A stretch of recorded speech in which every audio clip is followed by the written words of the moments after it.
I thought I was living in a fairy tale, until I found his other engagement ring. And no, it wasn't mine. My name is Cassandra Thorne. I am 29, and my fairy tale was written in poison ink. We collided in the rain-slicked gloom outside Viridian Perk, the overpriced coffee haunt favored by the city's sharks and sycophants.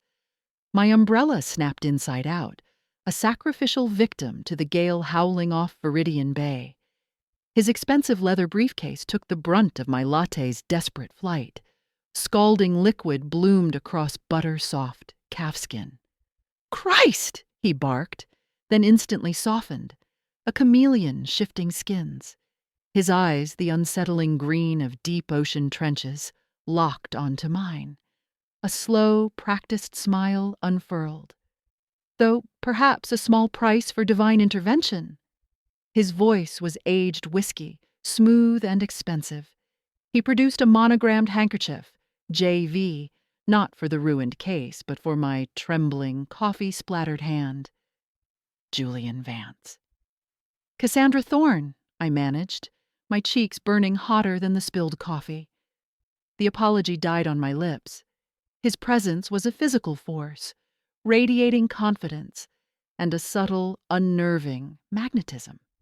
He didn't just occupy space. He commanded it.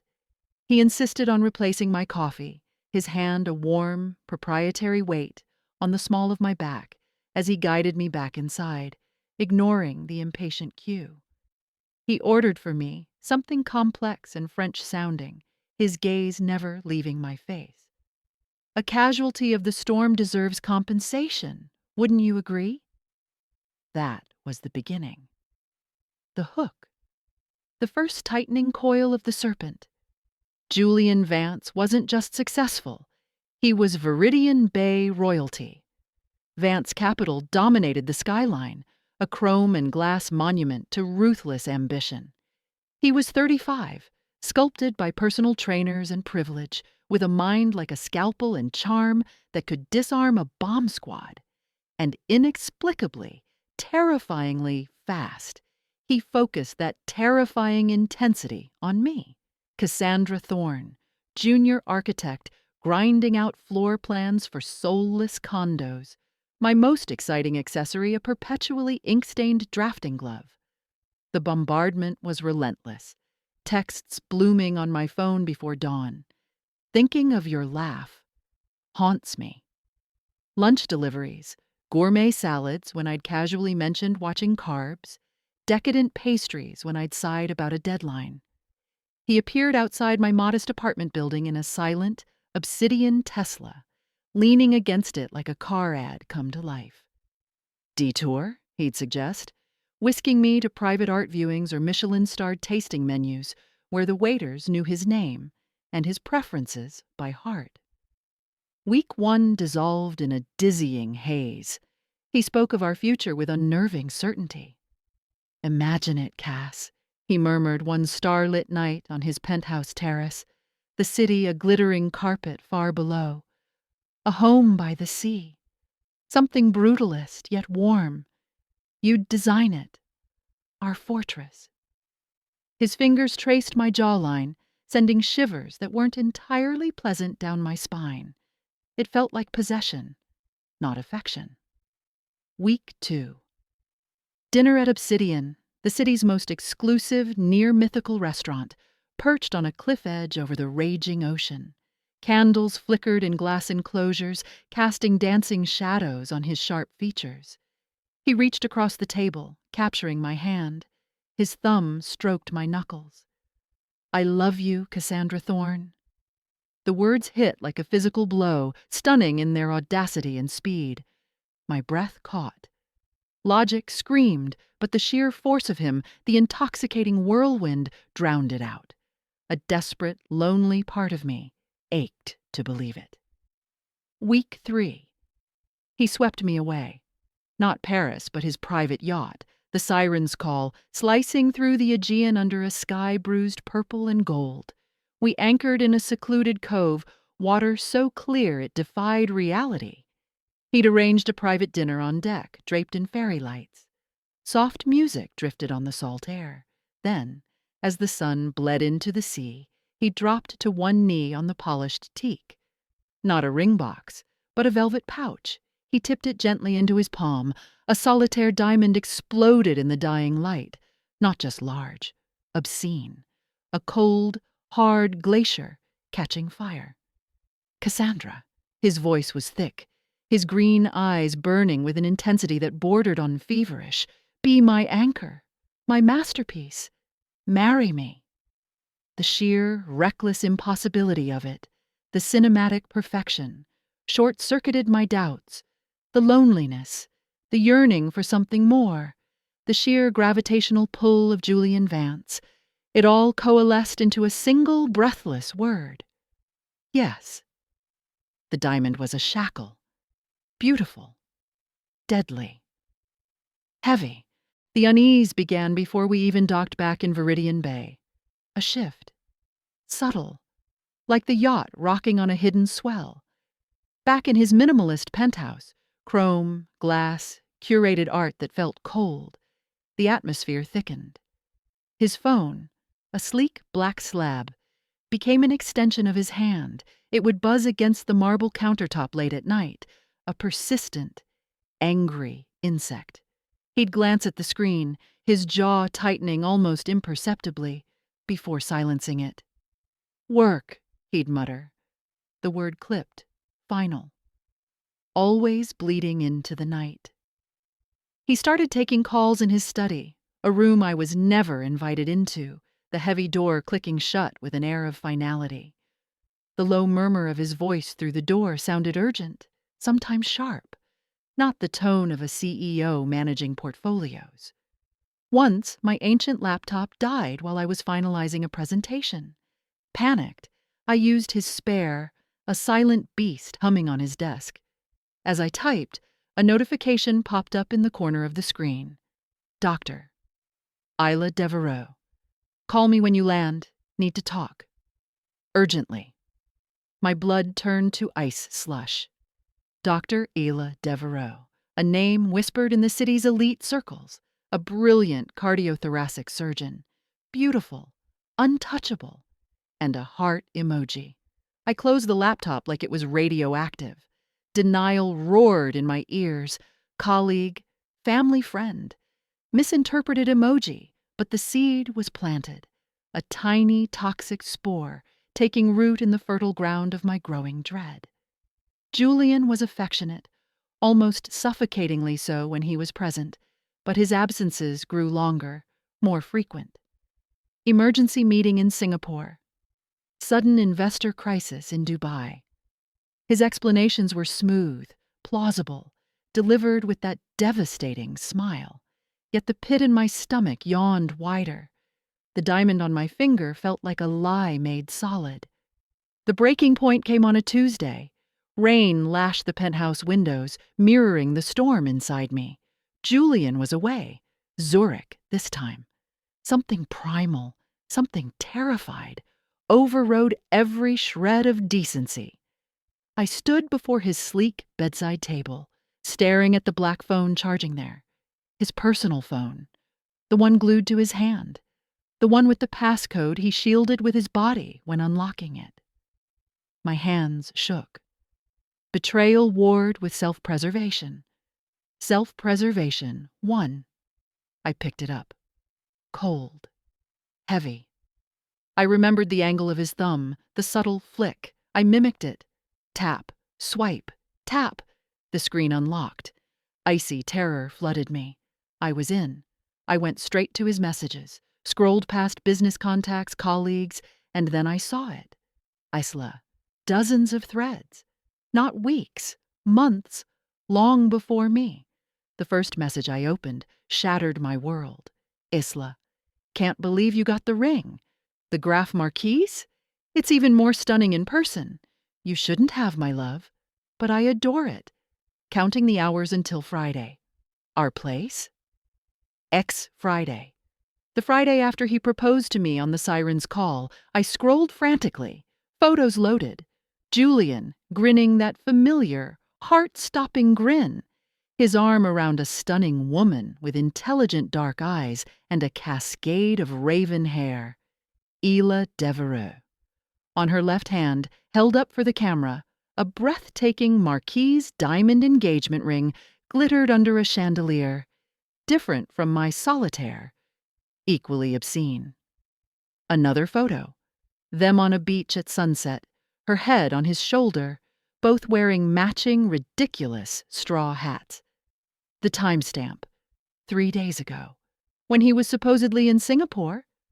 My vision tunneled. Bile rose, acrid and burning.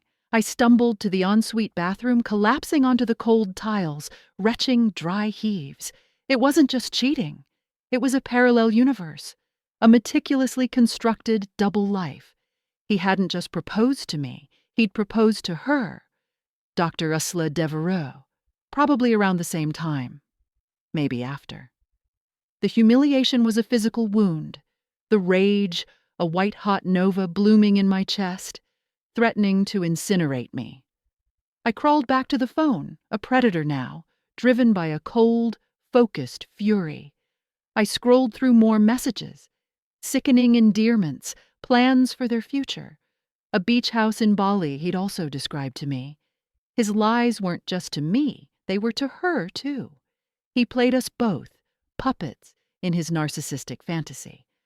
I found her contact, not just her name, her number, her hospital. My finger hovered over the call button. What if she was in on it? What if she knew? What if she laughed? But the messages, the genuine excitement in her texts about their engagement, the confusion when he canceled dates for my benefit. It screamed ignorance. Taking a breath that felt like shards of glass in my lungs, I pressed call. It rang. Once, twice. Hello? A crisp, professional voice, laced with a hint of fatigue, the voice of a woman who saved lives. Dr. Devereux? My voice sounded alien, scraped raw. Yes? Who is this? My name is Cassandra Thorne. I paused, the enormity of it choking me. I believe we have a very serious problem concerning Julian Vance. Silence, thick, heavy. Then a sharp intake of breath. What kind of problem? He asked me to marry him, Dr. Devereux, 3 weeks ago, on his yacht. I'm wearing a ring. I forced the words out, each one a shard of my broken life. The silence stretched, taut as a wire. When she spoke again, her voice was low, dangerous, controlled, but vibrating with a fury that mirrored my own. He proposed to me 4 weeks ago, at the observatory. During the meteor shower, I'm wearing a ring too. The confirmation hit like a sledgehammer. The shared horror bridged the phone line, an electric current of betrayal. He's playing us both, I whispered, the truth a desolate landscape. Is he there now?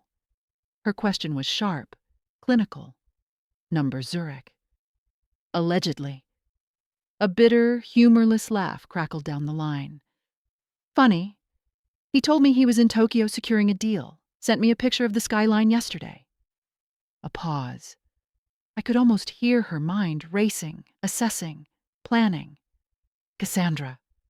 We need to meet, face to face, somewhere neutral, somewhere he frequents, somewhere we can confront this.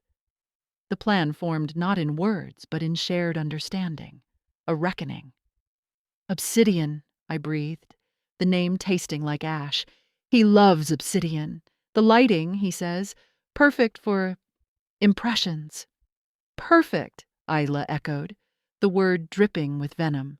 This Friday, he has a standing reservation, 8 p.m. under his name. We'll make it a party he wasn't expecting. The night arrived, cloaked in a suffocating fog that rolled in from the bay, swallowing the city lights. Viridian Bay felt like a stage set for a tragedy, muffled and ominous. I dressed with deliberate precision, not the soft, romantic dresses Julian favored. I chose stark black, tailored trousers, a silk camisole, a sharp blazer that felt like armor. My hair was pulled back severely, war paint. The solitaire on my finger felt cold, alien, a symbol of deceit. Isla texted, "On my way. See you in the belly of the beast." No pleasantries. Just solidarity forged in fire. Obsidian lived up to its name. A low, brutalist structure of black basalt and tinted glass, clinging to the cliff's edge like a predator, poised to strike. Inside, it was a cavern of shadows and polished obsidian surfaces, reflecting the low flames of suspended fire pits and the pinpricks of countless candles. The air hummed with the low thrum of expensive conversation and the rhythmic crash of waves far below. Julian's perfect lighting was theatrical, dramatic, casting everyone in chiaroscuro, heroes and villains etched in light and dark. I spotted Ela immediately. She stood near the maitre d' stand, a silhouette of contained fury in a tailored crimson dress that screamed power, not seduction. Her dark eyes scanned the room, missing nothing. She saw me. Our gazes locked across the hushed luxury. No smile. A minute nod. Recognition. Comrades in arms. The maître d', a man carved from ice and propriety, recognized Julian's name. "Mr. Vance's guests. He hasn't arrived yet. Please follow me." He led us through the dimly lit space, past tables of oblivious power brokers and socialites. The booth he indicated was prime real estate, a curved obsidian banquette facing the panoramic window, the churning, fog-shrouded ocean, a vast, dark void beyond. The table setting was for 3. We sat. The silence between us wasn't awkward. It was charged, vibrating with shared anticipation and suppressed rage. What do you say to the woman who shares your deepest humiliation? We didn't need small talk. Our presence was the statement. We studied the room, the exits, the angles. 2 predators, waiting. "He'll come in through the main entrance," Isla murmured, her voice low and steady, the voice of a surgeon about to operate. "He always does. Makes an entrance." 5 minutes early, I added, remembering his punctuality obsession. "Never late. It's beneath him." Right on cue, at 7:55 p.m., the heavy black door at the entrance swung open. Julian Vance stepped into the gloom. The fog swirled around him like a malevolent spirit before the door thudded shut. He shook droplets of mist from his impeccably cut charcoal overcoat, the same one he'd worn the night he declared his love at this very restaurant. He smoothed his hair, that confident, predatory smile already curving his lips as he scanned the room, expecting adoration, expecting me. His gaze swept past the bar, skimmed the nearby tables, and then landed on our booth. The transformation was instantaneous, catastrophic. The smile didn't fade. It shattered, vanished as if wiped clean. His face, normally tanned and vital, drained of all color, leaving a waxy, bloodless mask. His eyes, those deep green pools of calculated charm, widened in pure, unadulterated terror. He physically recoiled, taking a half-step back as if struck. His hand flew unconsciously to his chest. For a heart-stopping second, I thought he might genuinely bolt, turn tail, and flee into the fog-choked night. Isla moved first, fluid, unhurried, deadly. She rose from the booth, a vision of contained wrath in crimson. Her voice cut through the ambient murmur of the restaurant, clear, cold, and sharp as a scalpel. It didn't shout, yet it carried to every corner of the hushed space. "Sit. Down. Julian." It wasn't a request. It was a command issued by a judge pronouncing sentence. The subtle buzz of conversation around us died instantly. Dozens of eyes swiveled towards our tableau. Julian flinched. The raw panic in his eyes warred with ingrained arrogance. For a second, defiance flashed. The Julian who commanded boardrooms. Then, under the weight of Isla's glacial stare and the sudden, suffocating attention of the room, his shoulders slumped. He looked like a guilty child, a cornered animal. He shuffled forward mechanically and slid into the booth opposite us, his back to the horrified onlookers. He didn't remove his coat. He looked shrunken inside it. The silence was profound. The only sounds were the relentless thump of the ocean against the cliffs and the frantic hammering of my own heart. Julian stared at the obsidian tabletop, unable to meet our eyes. The waiter materialized, a ghost in black, sensing the nuclear winter at table 9. "Champagne, Mr. Vance? As per your usual." "Get out," Isla said, her voice low but vibrating with such intensity the waiter practically evaporated. Julian finally lifted his head. His eyes darted between us, wild, calculating. He tried for a smile, a ghastly parody of his usual charm. "Cassandra, Isla, this is unexpected." His voice was strained, thin. "A pleasant surprise?" "Cut the shit, Julian." My voice surprised me, cold, hard, unrecognizable. "We know everything." He blinked, feigning confusion. "Know what?" Is this some kind of joke? Isla reached into her sleek clutch. Not dramatically, but with deliberate, chilling precision. She slid her phone across the polished obsidian. The screen displayed a photo. Julian and Isla on the beach, the Marquise diamond blazing on her finger. The timestamp glared. 3 days ago, during his Singapore trip. Recognize the view, Julian? Or were you too busy lying to me about Tokyo to notice the Pacific Ocean? I placed my phone next to hers. My screen showed the text thread with Isla Hart, the engagement messages, the beach photo from his own phone. "You left your phone unlocked," I stated flatly. "Careless." The color that had drained from his face flooded back in a rush of purple rage. He looked from one phone to the other, his composure crumbling. You went through my things?" He hissed the accusation, trying to reclaim the moral high ground. "That's a violation of trust." Isla laughed, a short, sharp, utterly humorless bark. "Trust? You dare speak of trust?" She leaned forward, her dark eyes pinning him.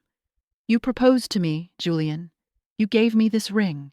She held up her left hand, the Marquise catching the firelight. "You spoke of children, of growing old by the ocean. You mapped out our life." She pointed a perfectly manicured finger at me.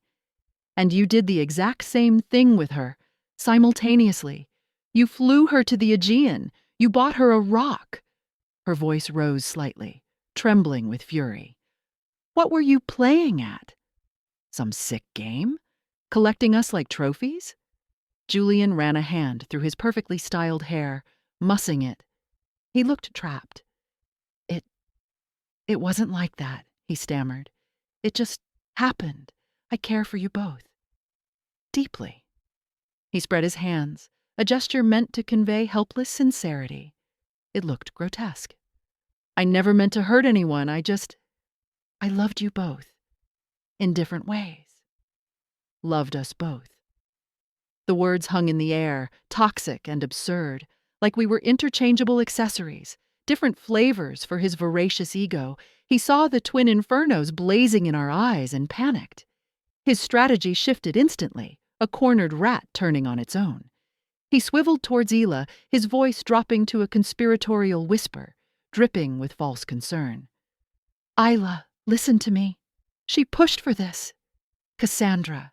She was desperate, clingy. She practically forced the proposal on me. I was trying to find a way out gently. I didn't know how to tell her without her doing something drastic." His eyes flickered to me, wide with feigned fear. My breath hitched. The sheer, breathtaking audacity of the lie. He didn't pause. He spun towards me, his expression morphing into one of pitying concern. "Cassandra, sweetheart, you have to understand. Isla, she's unstable. Brilliant, yes, but volatile. Possessive. I've been trying to end it for months, but she threatens me. Threats to go to the media, ruin Vance Capital. Ruin me." He reached across the table as if to take my hand. I was afraid. For both of us. I was protecting you. The manipulation was masterful, cruel, designed to sow doubt, to fracture our fragile alliance, to pit victim against victim. For a nanosecond, the old Cass, the one who craved his approval, might have wavered. But the new Cass, forged in betrayal, saw only the desperate, flailing lies of a narcissist caught in his own web. I looked at Isla. Her face was stone, utterly unmoved. She saw it too, the transparent, pathetic gambit. We weren't buying it. Not a single rancid syllable. Isla's lips curled into a smile colder than the ocean outside. Save your breath, Julian.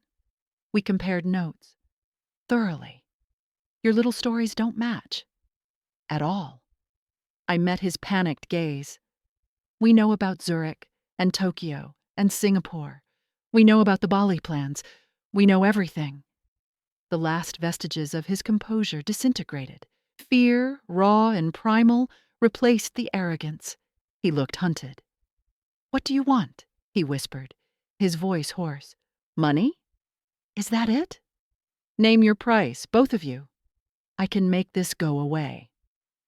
The insult was breathtaking, as if this was about extortion, as if our pain, our humiliation, could be quantified and silenced with a check.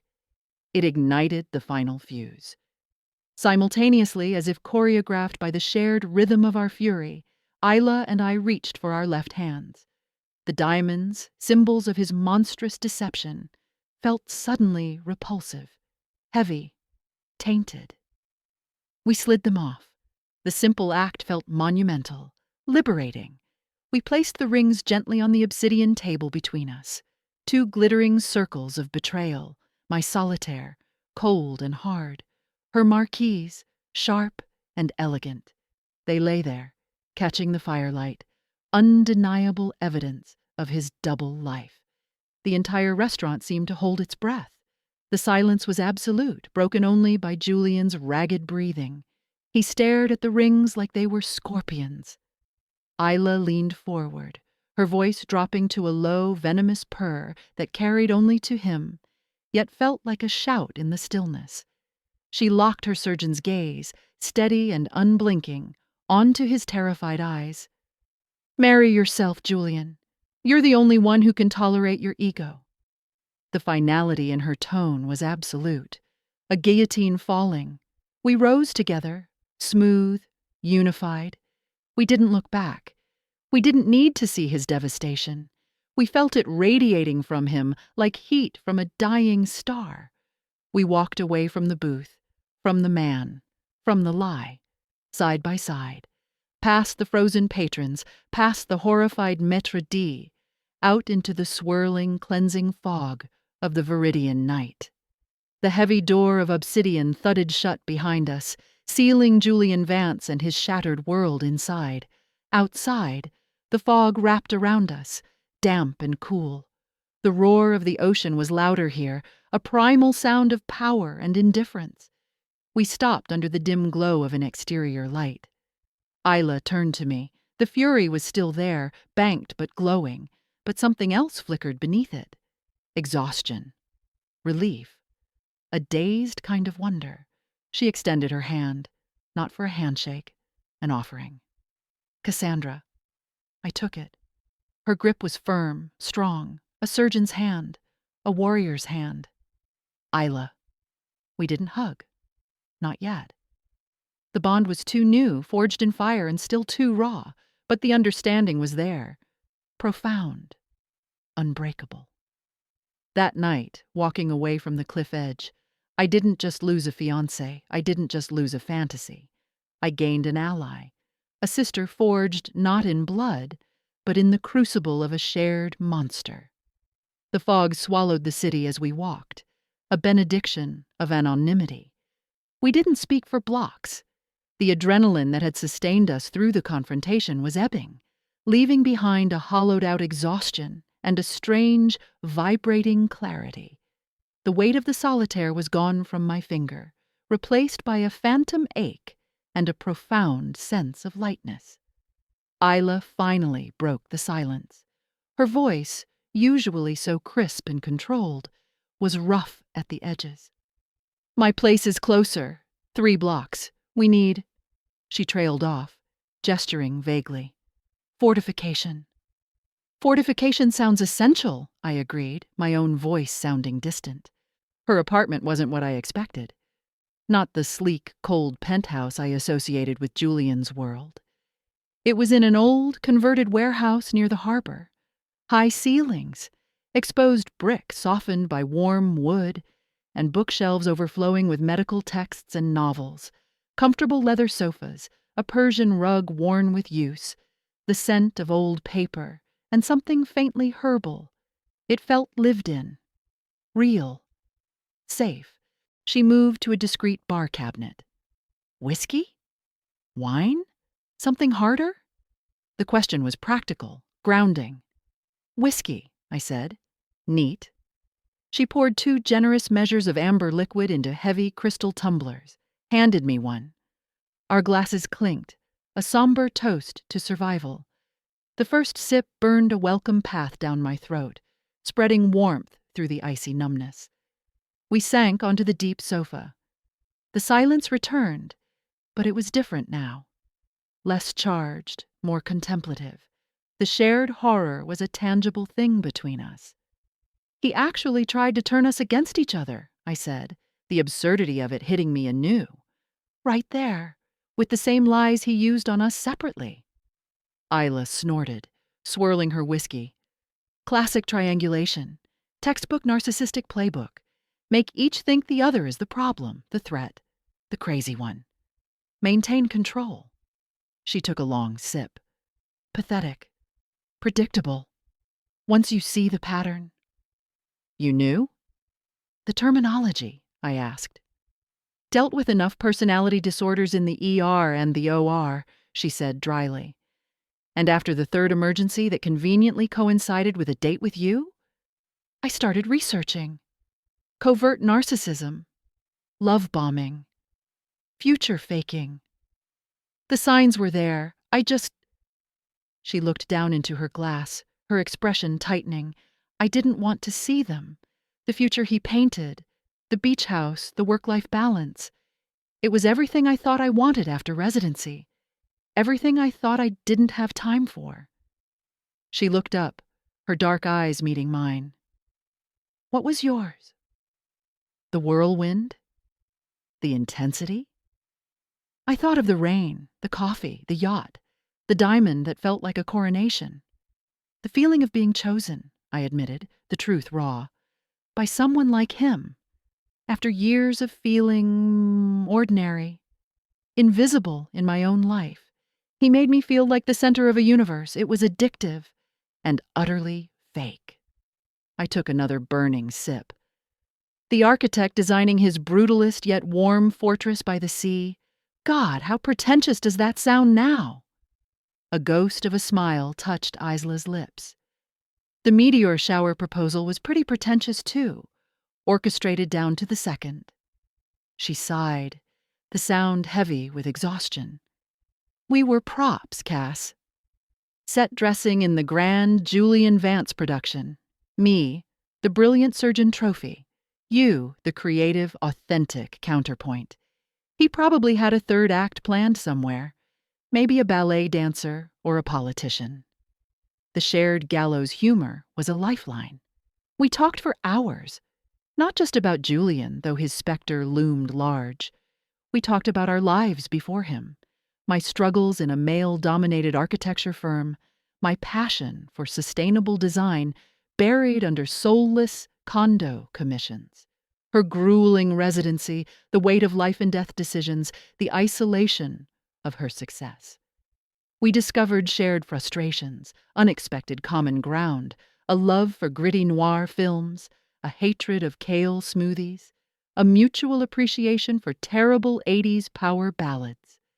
The sun was painting the harbor water pink and gold when the whiskey bottle was half empty, and the initial jagged edges of betrayal had softened into a weary, shared understanding.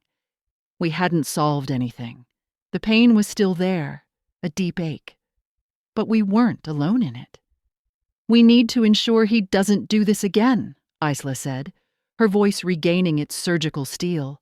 "He'll slither back onto those exclusive dating apps, rinse and repeat, some other woman dazzled by the yacht and the lies."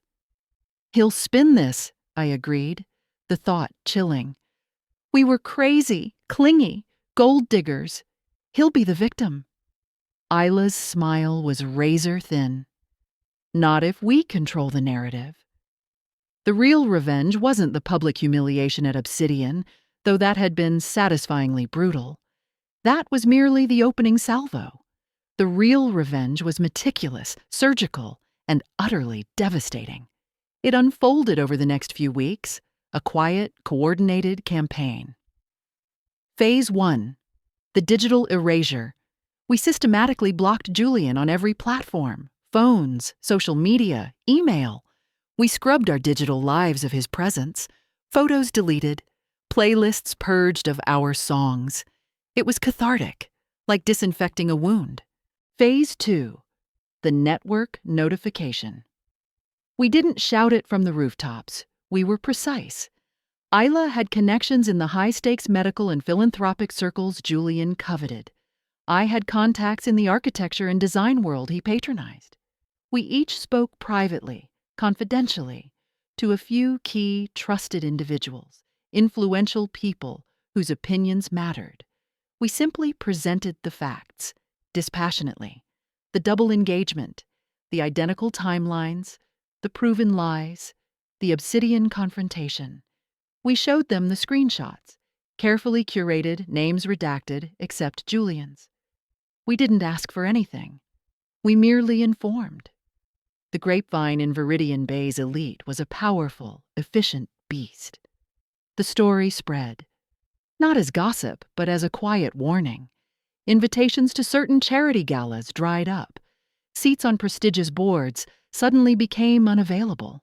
Vance Capital wasn't overtly damaged, but Julian Vance, the man. His social currency plummeted. He became radioactive in the circles he most wanted to dominate. Phase 3. The professional safeguard. Isla, leveraging her hospital's legal counsel, sent Julian a formal, coldly worded cease and desist letter. It stated that any attempt to contact her, defame her, or interfere with her professional reputation would result in immediate legal action, including the release of documented evidence of his fraudulent engagements and harassment to the medical board and relevant media outlets. My firm's lawyer sent a similar letter on my behalf. It was a legal wall, a clear demarcation: stay away or face annihilation. Phase 4. The ultimate insult: indifference. We didn't stalk his social media. Both accounts went mysteriously private shortly after Obsidian. We didn't ask mutual acquaintances about him. We didn't react when a mutual contact, weeks later, hesitantly mentioned seeing Julian looking haggard at some lesser event. We simply lived. We focused on our own salvaged lives. That, we understood, would wound him most profoundly, to be rendered irrelevant, to be forgotten. Isla and I became unlikely fixtures in each other's lives, not constant, but steady. We met for brunch on Sundays at a noisy, cheerful diner far from Obsidian. We texted memes, usually sarcastic takes on romance or narcissism. She dragged me to an excruciatingly complex modern art exhibit. I dragged her to a rowdy indie band gig in a sweaty basement club. We didn't talk about Julian constantly. Sometimes we didn't talk about him at all. We talked about her challenging new pediatric cardiac cases, my breakthrough winning a commission for a community arts center using reclaimed materials. We talked about bad dates we both tried, cautiously. Good books, The Existential Dread of Laundry. One rainy afternoon, months after Obsidian, we were holed up in her apartment. I was sketching concepts for the arts center on her coffee table. She was reviewing scans on her laptop. A comfortable silence reigned. She looked up, a thoughtful expression on her face. "You know," she said, "that night, when we put the rings down And I said that thing about him marrying himself. I looked up from my sketch. The only one who can tolerate your ego line? Iconic. Deserves on a t-shirt. She smiled faintly. I meant it literally at the time. Pure vitriol. But now... She paused, tapping her pen against her lip. Now I genuinely hope he does marry himself. Narcissists often do, metaphorically. They're trapped in their own reflection, forever chasing the adoration they can only truly give themselves. It's a hollow, lonely existence. And it's exactly what he deserves. An eternity with the only person he truly loves, Julian Vance. I let her words sink in, the profound truth of them, the perfect chilling symmetry of the revenge we hadn't even consciously planned. We hadn't destroyed him physically or financially. We had done something far more elegant, far more cruel. We had held up a mirror to his monstrous ego, shattered the illusion he presented to the world, and then walked away, leaving him alone with the hollow, unlovable reality of himself. We had taken away his audience, his supply. We had condemned him to the solitary confinement of his own narcissism. That, I said, meeting her eyes, is the most disturbingly satisfying revenge I can possibly imagine. A year passed. Viridian Bay thawed, then bloomed. My community arts center project broke ground, a vibrant, hopeful structure rising from recycled steel and salvaged timber. A tangible rebuke to the soulless condos I used to draft. Ayla pioneered a new, minimally invasive pediatric technique, saving tiny hearts. She received an award. I was there, clapping the loudest. We never wrote the book. Life became too full, too real. But sometimes, over strong coffee at the diner, we'd share a darkly amused look if a particularly smarmy, overconfident man walked in. A silent acknowledgement, a shared scar worn lightly now. As for Julian Vance? The whispers reached us, inevitably, filtered through the city's relentless rumor mill. Vance Capital weathered the personal scandal, but Julian himself became diminished. He was seen alone at lesser restaurants. His dating app profiles, under thinly veiled aliases we heard, were flagged and mocked on anonymous forums by women comparing notes. He invested in questionable ventures, lost influence. He became a cautionary tale whispered at charity balls, a ghost haunting his own chrome and glass tower. Still wealthy, still handsome, but radiating a palpable emptiness. Still searching, they said, still lying.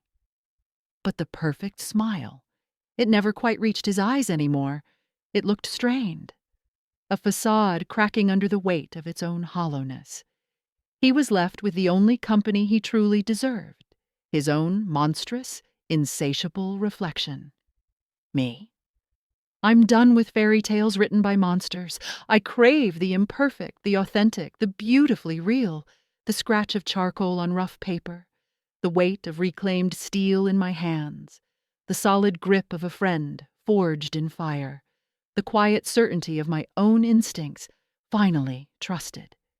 And if I ever feel that old seductive pull towards a dazzling lie, I remember the cold weight of that solitaire, the heat of Isla's fury beside me, the satisfying thud of Obsidian's door closing on a poisoned dream, and the chilling, perfect justice of a narcissist finally married to his one true love, himself, forever.